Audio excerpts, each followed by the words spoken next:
नवरात्रि के शुभ पावन अवसर पे दुर्गा माता की पूजा हुई है, उनको स्थापना की है मैंने। कारण कुछ नहीं है, हिंदू मुसलमान सभी एकता बनी रहे इसी तरह की। इन दिनों एक मुस्लिम महिला खूब चर्चा में है।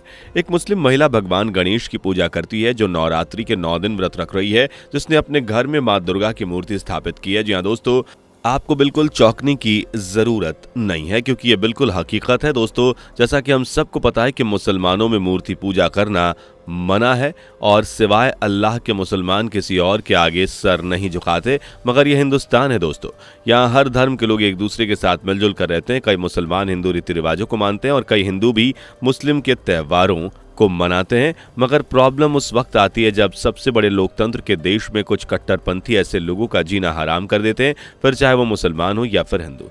आजकल रूबी आसिफ खान भी ऐसे कट्टरपंथी मौलानाओं के निशाने पर बनी हुई हैं। क्या है पूरा मामला, आइए आपको बताते हैं। वीडियो को आखिर तक जरूर देखिएगा। वीडियो पसंद आए तो लाइक और शेयर जरूर कर दीजिएगा।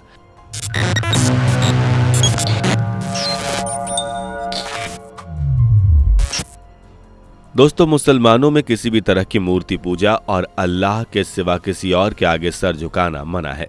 इसके अलावा मुसलमानों को तिलक लगाने, पूजा पाठ करने और हवन करने की भी मनाही है।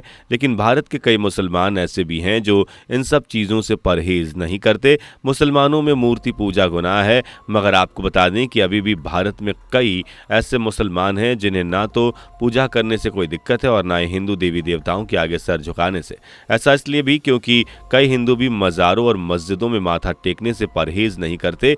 भारत जैसे लोकतांत्रिक देश में जहां एक नहीं बल्कि कई धर्मों और रीति रिवाजों को मानने वाले लोग रहते हैं, लाजमी है कि लोग एक दूसरे के धर्मों और रीति रिवाजों को अपनाएंगे ही। मगर परेशानी उस वक्त शुरू होती है जब दोनों ही धर्मों के कट्टरपंथी ऐसे लोगों को डराते और धमकाते हैं जो अपने धर्म के साथ साथ दूसरे धर्म में आस्था रखते हैं। ऐसी ही कुछ इन दिनों रूबी आसिफ खान के साथ की घटना हो रही है। कौन है रूबी आसिफ खान, आइए आपको सबसे पहले बताते हैं। रूबी आसिफ खान अलीगढ़ से बीजेपी की नेता हैं, साथ ही वह अलीगढ़ जयगंज महिला मोर्चा महानगर मंडल की उपाध्यक्ष भी हैं। रूबी आसिफ खान अलीगढ़ के माबूद नगर की रहने वाली हैं। आपको बता दें कि रूबी आसिफ खान अक्सर अपने घर में हिंदू देवी देवताओं की मूर्तियां स्थापित करती रहती हैं। अपने एक बयान में रूबी आसिफ ने कहा था कि भारत में जितने भी मुसलमान हैं वो सभी पहले हिंदू ही हुआ करते थे, बाद में उन्हें कन्वर्ट करके मुसलमान बनाया गया। रूबी ने अपने एक बयान में ये भी कहा था कि भगवान श्री राम ही हम सब के पैगंबर हैं और उन्हीं से हमारी उत्पत्ति हुई है। जिसके बाद रूबी के खिलाफ कई मौलानाओं ने फतवा जारी कर दिया था। आपको बता दें कि प्रधानमंत्री के 72वें जन्मदिन के मौके पर रूबी ने न सिर्फ अपने घर में उनकी एक तस्वीर लगाकर केक काटा था, बल्कि अपने खून से मोदी जी की तस्वीर का तिलक भी किया था। रूबी आसिफ खान हमेशा मौलानाओं के निशाने पर रहती हैं, मगर वह कहती हैं कि उन्हें किसी से कोई डर नहीं है। आपको बता दें कि प्रधानमंत्री मोदी के जन्म दिवस पर रूबी आसिफ खान ने कहा था कि वह सभी मुस्लिम भाइयों और बहनों के साथ प्रधानमंत्री जी की लंबी उम्र के लिए प्रार्थना करती हैं। वह यह भी कहते हैं कि प्रधानमंत्री मोदी जी जैसा पीएम तो ना पहले कभी था और ना कभी हो पाएगा। रूबी आसिफ खान मोदी जी के जन्मदिन पर उनको लंबी उम्र की कामना करती हैं और वो चाहती हैं कि मोदी जी इसी तरह देश को आगे चलाते रहें। बीजेपी नेता रूबी आसिफ खान का मानना है कि हमारे देश के प्रधानमंत्री नरेंद्र मोदी जो देश में हिंदुओं और मुसलमानों के बीच जो खाई थी उसे दूर कर दिया है और इस भेदभाव को भी खत्म कर दिया है। रूबी खान प्रधानमंत्री मोदी जी की अक्सर तारीफें करती आई हैं और आप तो जानते हैं कि कोई बड़े मौलाना मोदी जी के नाम पर खार खाते हैं। वहीं रूबी आसिफ खान का मानना है कि हमारे देश का बच्चा बच्चा यही चाहता है कि मोदी जी फिर पीएम बने और इस तरह देश में एकता बनाए रखें। दोस्तों, मोदी जी की तस्वीर की पूजा करना हो या फिर हिंदू देवी देवताओं की मूर्तियों को स्थापित करके अपने घर में उनकी पूजा अर्चना करनी हो, रूबी खान वह सब कुछ कर रही हैं जिसे एक मुसलमान कभी मर के भी नहीं करता। दोस्तों, आपको बता दें कि पिछले साल रूबी आसिफ खान ने अपने घर में गणेश चतुर्थी के मौके पर भगवान श्री गणेश जी की मूर्ति को पूरे विधि विधान से स्थापित किया था। रूबी ने 7 दिनों तक भगवान गणेश की मूर्ति की पूजा भी की थी और 7 दिन बाद रीति रिवाज से भगवान गणेश को विसर्जित भी किया था। इस काम में उनके पति आसिफ खान भी उनका पूरा साथ देते हैं। दोस्तों, रूबी आसिफ खान का मानना है कि बीजेपी की सरकार के आने के बाद भारतीय मुसलमान जाग गया है और उसे पता चल चुका है कि हमारे पूर्वजों के साथ क्या हुआ था और हमारी जड़ें कहाँ जाती हैं।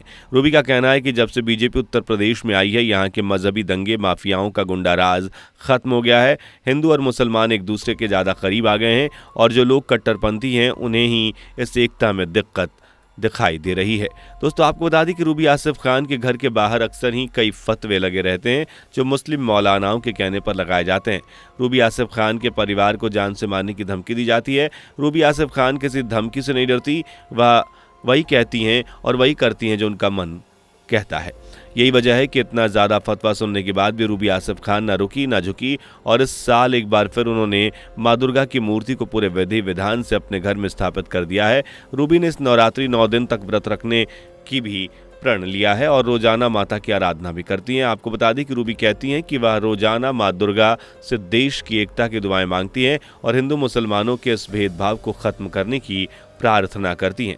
हर साल की तरह इस साल भी रूबी ने घर में देवी की मूर्ति स्थापित की है और वो कहती हैं कि उनका मकसद देश में भाईचारा को बढ़ावा देना है। वह चाहती हैं कि उनको देखकर देश का हर एक मुसलमान ये समझ जाए कि आपस में हम सबको मिलजुल कर रहना चाहिए, हम सब एक ही हैं। रूबी ये भी कहती हैं कि विपक्ष को ये बात समझ जानी चाहिए कि मुसलमानों की रक्षा सिर्फ बीजेपी के राज में ही संभव हो पाया है। रूबी आसिफ खान अपने घर पे होने वाले कट्टरपंथियों के हमलों के बारे में कहती हैं कि हम सब एक देश के वासी हैं, हमारी संस्कृति भी एक है, इसलिए हिंदू मुस्लिम के बीच कोई भेदभाव ना करे। मैं माता रानी से प्रार्थना करती हूँ कि हमारे देश में अमन और शांति बनी रहे। रूबी आगे कहती है कि मैं अपने खुदा से भी दुआ करूंगी कि हिंदू मुसलमान का ये भेदभाव खत्म हो जाए। रूबी ने ऐसे कट्टरपंथी मौलानाओं को निशाने पर लेते हुए कहा कि ऐसे मौलवी जो पूरे देश को बर्बाद करना चाहते हैं, ऊपर वाला उनको अकल दे। रूबी ने कहा कि माता रानी से यही दुआ है कि वह उनके दिमाग में बिठाए कि हम सब एक हैं। जिहादियों का काम है फतवे देना और डराना, धमकाना, सिर्फ मुस्लिम मुस्लिम कहना और कहलवाना। यह भेदभाव इस तरह होगा जब मैं कुछ करूंगी।